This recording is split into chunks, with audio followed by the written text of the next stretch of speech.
And welcome now to Open Mic Wrestling Night here, live on Twitch. And if you're not listening to the show on a live window, you can catch us anytime on Fill in the Void Podcast Network, which is also by way of Spotify, iHeartRadio, and wherever you pick up your favorite podcasts. Welcome once again. Thank you for tuning in on Thursday, the last day of January 31st. Wow, isn't it? It feels like yesterday that here I am coming on saying, hey, Happy New Year. And now we're here at the end of January, entering the shortest month of the year, February, and then full speed ahead afterward. Well, now we're full speed ahead towards WrestleMania season now that the Royal Rumble is over.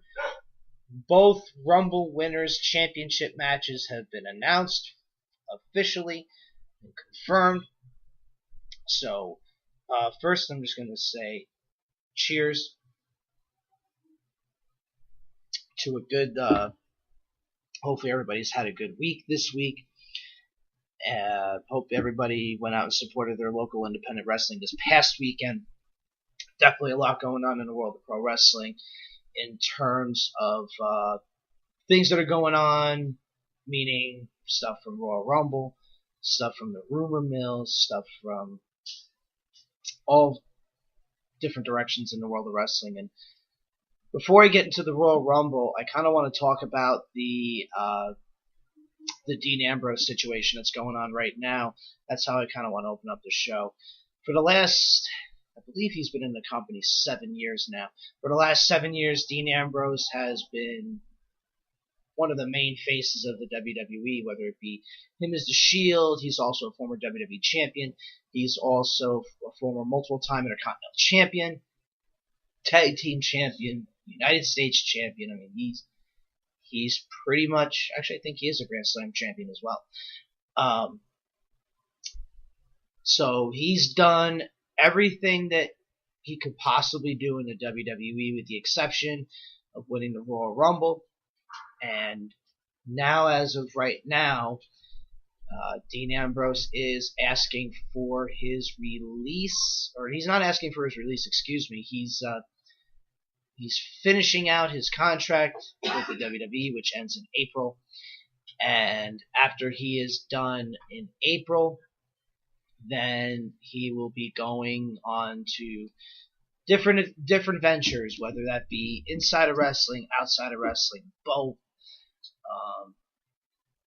Reports had stated that he is not happy with the creative direction in which the WWE is going on right now with his character, and I can't say that I blame him. Now, for those who are just casual fans who happen to just jump in on the WWE at one point or another in their lives and not really get to know these talents outside of the WWE, for those who do know, Ambrose competed on the independent scene as Jon Moxley, just off the wall kind of wrestler, kind of in a way what a Sami Callihan is now. But Ambrose really kind of was the first to do things like that. I mean, I don't want to say the first, but like a newer face of like an older style of doing things. For those who remember Ambrose, even in his NXT days, he had a great feud with William Regal, and I remember he was still going, like, you know, with the Moxley attire, with the black tights and print in the back, and he had a great feud with William Regal. And I remember that being like, wow, you know, this is going to kind of catapult him. And when he came into WWE as a member of the Shield, I remember thinking he's going to be the one that breaks away from the group. Now, he's not. He's the one that's been kind of shortchanged, if you will. At least this is just strictly my opinion. Roman's gone on to be a multiple-time world champion. Rollins has gone on to be a multiple-time Intercontinental champion, one-time WWE champion, maybe two-time world champion, depending on what goes on between Rollins and Brock Lesnar at WrestleMania this year, but we'll get into that later as well. And the thing about it is with Ambrose, he had the WWE Championship. Now, when he first came in onto the main roster, yeah, a member of the Shield, but he was more Moxley-esque than he has been, obviously, after a little while there at the Shield. And with whatever they were trying to do with Ambrose going forward with whatever this gimmick that they're giving him now, I almost saw it like, with the unfortunate thing that happened with Roman, WWE had to really figure out what to do with those guys. Obviously, they were in the middle of a bigger storyline, right? So, unfortunately, I feel like Ambrose got lost in the shuffle despite his Intercontinental Championship feud with Rollins, which was very short-lived, thankfully, because that match at the pay-per-view was just not good. It was not good. Also, on top of that, the just whatever direction they've been going at with him, and he's kind of like that guy, like a Bray Wyatt, or, I mean, we haven't seen Wyatt in a long time, but he's so good on the microphone when given a chance, and not being written his whole promo, that he's very good on the microphone. He's a very good wrestler, but unfortunately, he's getting lost. He got lost in the shuffle. He's getting lost in the shuffle, and now, because of his creative differences with the WWE, they pretty much now have backed themselves into a corner because, alright, well, I mean, not that they were really using him anyway. Ambrose did not have much time on his contract anyway.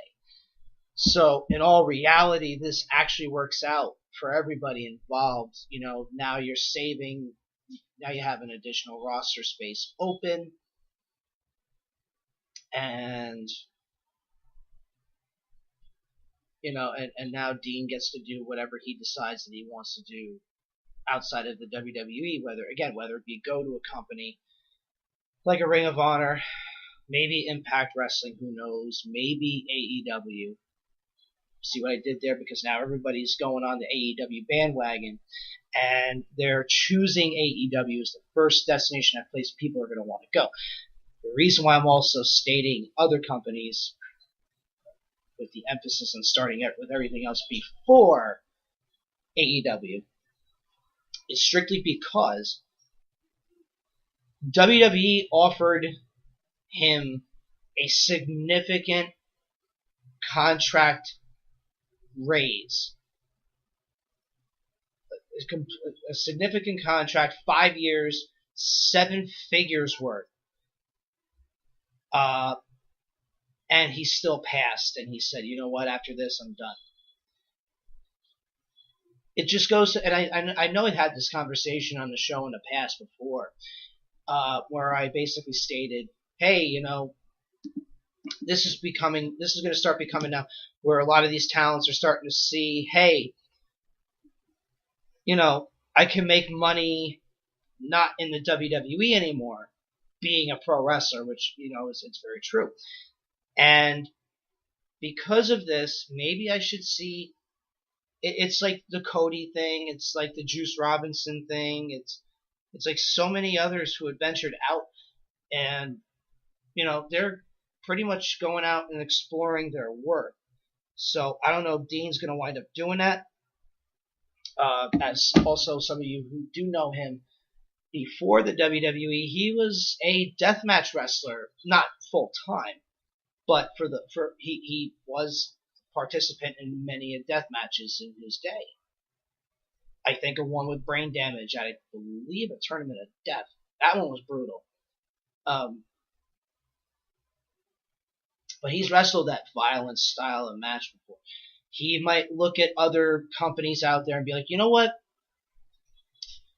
Maybe I'll go to Impact Wrestling and either wrestle against Sami Callihan, or maybe they'll let me join their group, because he is from Ohio as well. So that could be very possible, and how Callihan and Ambrose, well, Callihan now versus Ambrose then, very similar in styles and how they like the violent wrestling and all the sort, right? And that could potentially work well. A feud between the two of them could work potentially very well, especially the edgier product in which Impact is trying to go towards. That could work out, especially at a big event. It's really very interesting because, and of course AEW with the cons, they have enough money to give him that they probably would be able to match the offer that WWE was going to give him.